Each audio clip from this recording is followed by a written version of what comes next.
अली भाई आप सुनिएगा कि अहमद हुसैन साहब का अभी वो किस तरफ है उस पर तो बाद में बात करेंगे। खुद इनका भी ये दावा है, देखिए बात तो दावों पर ही है ना, या तो आप सबूत दिखा दें।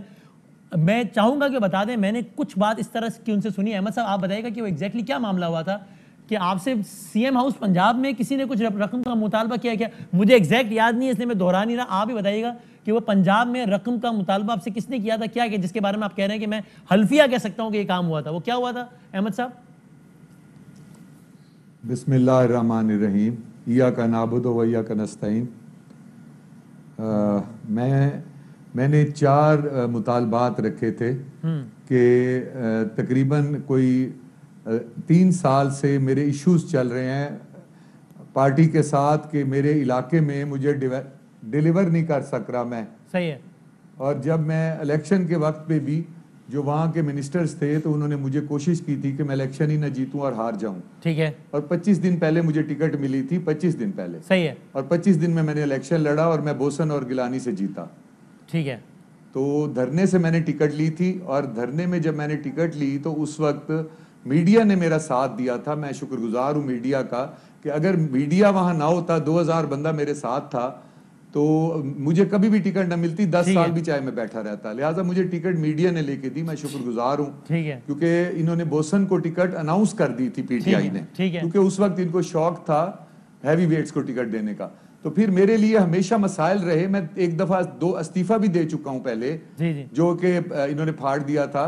उसके बाद मैं आज से कोई 3-4 महीने पहले इन्होंने मुझे शो कॉज नोटिस भी जारी किया। सही है। कि अब मेरे कोई ऐसे मैंने आवाज उठाई थी इसके ऊपर ना, रेवेन्यू करप्शन के ऊपर, उस पे शो कॉज नोटिस मुझे जारी और हुआ। सर वो ही बता देना कि वो 3 महीने पहले मैंने वो आपके साथ कोई वाकया हुआ था? वही बता रहा हूँ, वो बता मैं उसी पे आ रहा हूँ। 3 महीने पहले जो है इन्होंने मुझे 3 महीने पहले मैंने बिल्कुल ही एक फाइनल 4 मैंने पॉइंट्स थे मेरे, ठीक है, उनमें 4 पॉइंट्स मैंने कहा ये मुतालबे हैं पूरे करें, अदरवाइज मैं असेंबली में नहीं जाऊंगा। ठीक है। 3 महीने से मैं असेंबली में नहीं गया। हमारे चीफ वेब ने प्राइम मिनिस्टर को नहीं बताया कि वो 3 महीने से नहीं आ रहा। ठीक है। क्योंकि वो चीफ वेब भी और वहां के जो मिनिस्टर हैं वो चाहते हैं कि इनको फेल किया जाए।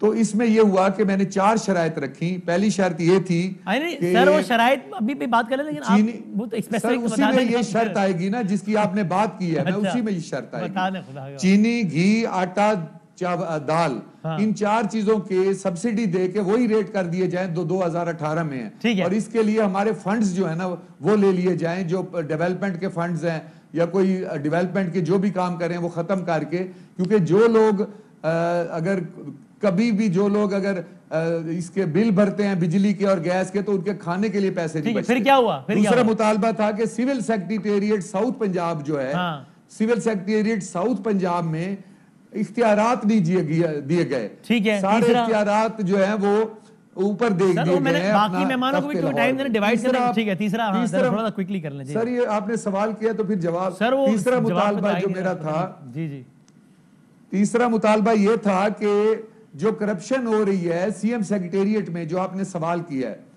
उसमें यह है कि जो डीसी, जो कमिश्नर और जो वहां सीपीओ लग रहे हैं वो पैसे दे के लग रहे हैं। अच्छा। मेरे साथ भी एक ऐसा वाकया हो चुका है, क्या, जिसको मैंने डिस्क्लोज करना है प्राइम मिनिस्टर के सामने। अच्छा। और उसमें जो पैसे दे के जो वहां पे लग रहे हैं, क्लियरेंस सेल लगी हुई है। जब हम एक जगह में डीसी एक दूसरे जिले में अपने जिले से हट के काम करवाने गया, तो वो डीसी मेरा जानने वाला था पुराना। तो मैंने उन्हें कहा भाई मेरिट पे हमारा काम कर दें। तो मुझे कहते हैं जो ऊपर पैसे भरे हैं हम पहले वो तो वसूल कर लें, पता नहीं हुकूमत कितने दिन है। तो ये 4 मेरे थे। ये खुद आपके साथ हुआ है वाकया? तो उसमें मैंने ये कहा था कि मैं पीटीआई में खड़ा हूं, ना मैं सिंध हाउस गया हूं, ना मैं अपोजिशन से मिला हूं। मेरे ये मुतालबे पूरे किए जाएं। मैं जो है ना हुकूमत के साथ खड़ा हूं। इसके बावजूद मुझे शोकॉज दे दी गया, बच्चों को धमकियां दे दी कि जी इनकी शादियां नहीं होंगी, शोकॉज दे दिया, पैसों के इल्जाम लगा दिए। तो मैं उसके ऊपर सरापा एहतजाज हूं कि मैं तो पार्टी में खड़ा हूं। और आज भी आपकी यही पोजीशन है। आज भी आपकी पोजीशन है। अली मोहम्मद साहब बैठे हैं। क्या आप अदम एतमाद, हाँ जी अली मोहम्मद साहब से कह दें जो कहना है, फिर जवाब दे देंगे। आज भी आप ये कह रहे हैं कि मोहम्मद साहब मेरे दुख जानते हैं। अच्छा। मैं बागी एमपी एमएनए नहीं हूं, मैं दुखी एमपी एमएनए हूं। ओह, बागी नहीं है, अली मोहम्मद साहब अच्छी तरह जानते हैं। मैंने इनको भी कई दफा कहा है। और आप अदम एतमाद में इमरान खान साहब के जानते हैं, आप अदम एतमाद में इमरान खान साहब के खिलाफ नहीं जाएंगे? इस नाराजगी के बावजूद भी? जी नहीं, मैंने अभी तक उनके खिलाफ जाने का ना कोई बात किया ना फैसला किया है। आखिरी दिन मैं फैसला करूंगा। अगर मेरे मुतालबात पूरे कर दिए गए, अगर मेरे मुतालबात पूरे कर दिए गए, अगर मुतालबात पूरे ना किए गए तो मैं आखिरी दिन फैसला करूंगा। ये बात मैं अब से नहीं, मैं तकरीबन 1 हफ्ते से 3 महीने से मैं यही बात कर रहा हूं। अच्छा नहीं, मैंने जो इंटरव्यू देखा उसमें, अच्छा ठीक है, तो आपने ना साथ देने का फैसला किया और ना साथ ना देने का फैसला किया, ठीक है। नहीं अली भाई देखिए, क्विकली एक बार बता देना, यानी कि अब ये अपना वाकया बता रहे हैं, आपके अपने एमएनए हैं, ठीक है, नाराज हैं, लेकिन आपके ये अपना जाती वाकया बता रहे हैं।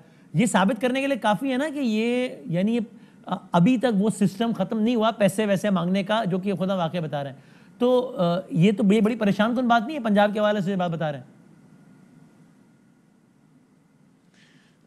देखें, जो डेढ़ साहब हैं, भाई हैं हमारे, और बहुत इनसे मेरा तो बड़ा क्लोज ताल्लुक रहा है असेंबली में, और मैं इस बात को भी यहाँ पे बरमला कहने में कोई आर नहीं महसूस करता कि इनको वक्तन फ़वक्तन इश्यूज़ रहे हैं, मसले मसाइल इनके रहे हैं, और वो उस तरह से वहाँ पे वो हल नहीं हो सके।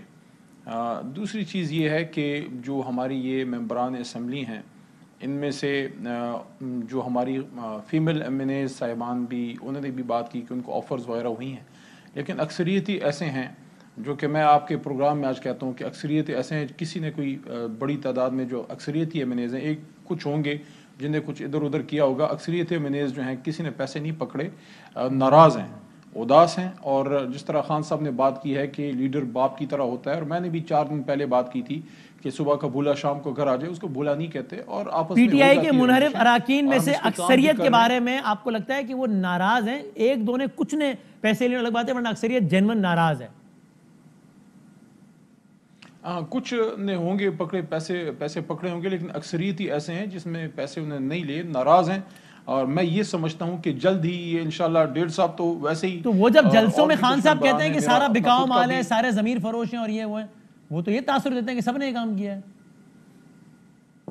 नहीं, ऑफर्स उन्होंने की होंगी सबको, लेकिन पैसे जो पकड़े, जो बातें हैं मार्केट में कि अक्सरियत, हमें अपने एमएनएस पे एतमाद है, इंशाल्लाह इनमें से अक्सरियत जो है उस दिन खान साहब के और पार्टी के साथ है। जिस तरह आज भी डेढ़ साहब फरमा रहे हैं अच्छा। कि मैं तो तरीके इंसाफ में हूँ, अब हमको जबरदस्ती तो पुश नहीं कर सकते अपनी जमात से बाहर, अगर उनके गिले हैं। मैं आज आपके प्रोग्राम में ARY पर बैठ के कह रहा हूँ कि इंशाल्लाह मैं खान साहब से खुद बैठ के और आमना डोगर साहब और हम मिल के इंश्योर करेंगे कि जो इनके जेन्युइन खदशात हैं उधर पंजाब की गवर्नेंस के हवाले से, देखें ठीक है, अभी आपने एक चीज महसूस की होगी, जितना मुझे 1 मिनट दे, जितना कोई तरीन साहब के ग्रुप के लोग हैं, या अलीम खान भाई के ग्रुप के लोग हैं, या इवन डेढ़ साहब हैं, जितने भी हमारे नाराज उदास का एमएनएज हैं, वो खान साहब से कोई नाराज नहीं है। उनके इश्यूज हैं गवर्नेंस के नीचे लेवल पे, जो कि इंशाल्लाह उसको हम हल करेंगे। खान साहब से किसी का इतना भी गिला नहीं है। हाँ, ये गिला हो सकता है कि खान साहब ने डायरेक्शन दी, नीचे हल नहीं हुआ, ये इंशाल्लाह हल हो जाएंगे। जो अपोजिशन है, अपोजिशन पुरानी तनख्वाह पे काम करेगी, और मौलाना साहब के नसीब में रोना धोना है। ये ब्रेक के बाद मिफ्ता भाई से शुरू करेंगे, होने वाला है, बल्कि हो चुका है। ये मिफ्ता भाई बताएंगे, बड़ा हाथ हो चुका है, वो इस्लामाबाद पहुंच गए, भाई चश्मे पहन के बैठे हुए, इनको भी पता है कि मौलाना साहब के साथ क्या हाथ हो गया। खान साहब इधर ही हैं और आगे भी इधर ही हैं, ये मेरी बात लिख लें, कह रहे हैं 2028 तक है। अहम तरीन खबरें अब एक क्लिक की दूरी पर, हर लम्हा बाखबर रहने के लिए सब्सक्राइब करें हमारा YouTube चैनल। अपने मोबाइल फोन से मुल्की और बैनुल अक़वामी अहम खबरों तक रसाई के लिए डाउनलोड कीजिए मोबाइल ऐप। बामसूख जराए से मुसद्दिका खबरों, तज्जियों और तबसरों से मुस्तफीद होने के लिए विजिट कीजिए पाकिस्तान की सबसे बड़ी न्यूज वेबसाइट। ARY न्यूज पहुंचा रहा है खबरें सबसे पहले आप तक, ताकि आप रहें हर लम्हा बाखबर।